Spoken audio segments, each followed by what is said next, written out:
Well, parents, it's almost time. We're in the final days of summer, and Labor Day is just around the corner, which means another school year is too.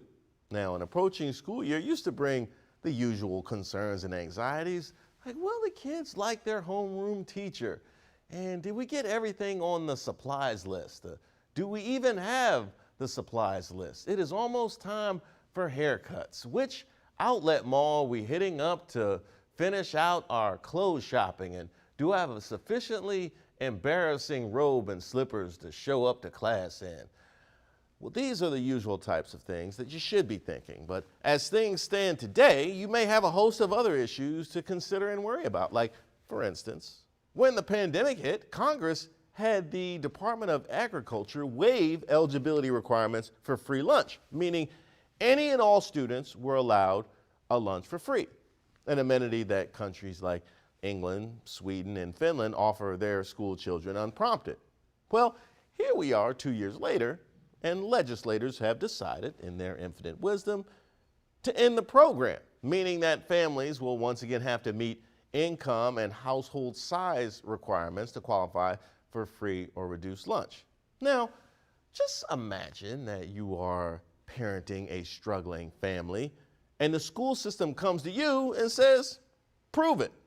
Put aside your pride and show us that you're in need, and maybe we'll feed your children. I mean, we've got the food, but you have to prove it to us.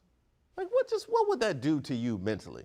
What if you make just enough money to not qualify, but not enough money to ensure your child has breakfast or lunch every day? What would that do to you?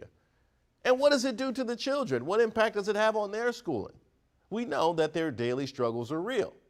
And we know that many children here in the DMV are about to go through them again.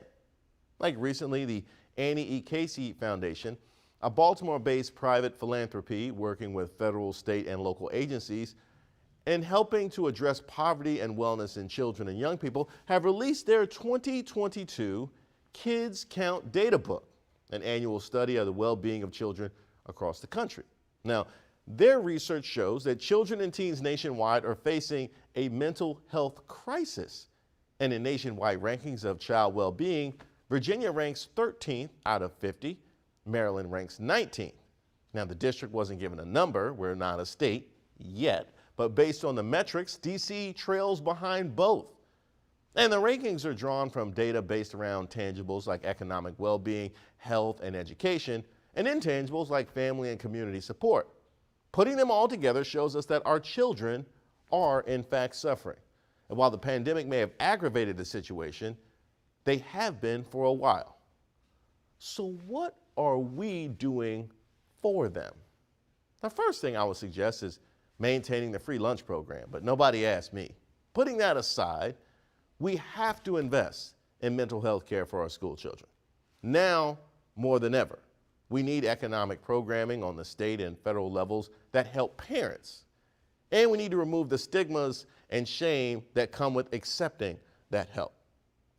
If we can fund wars, we can fund this. Our children and their families deserve no less.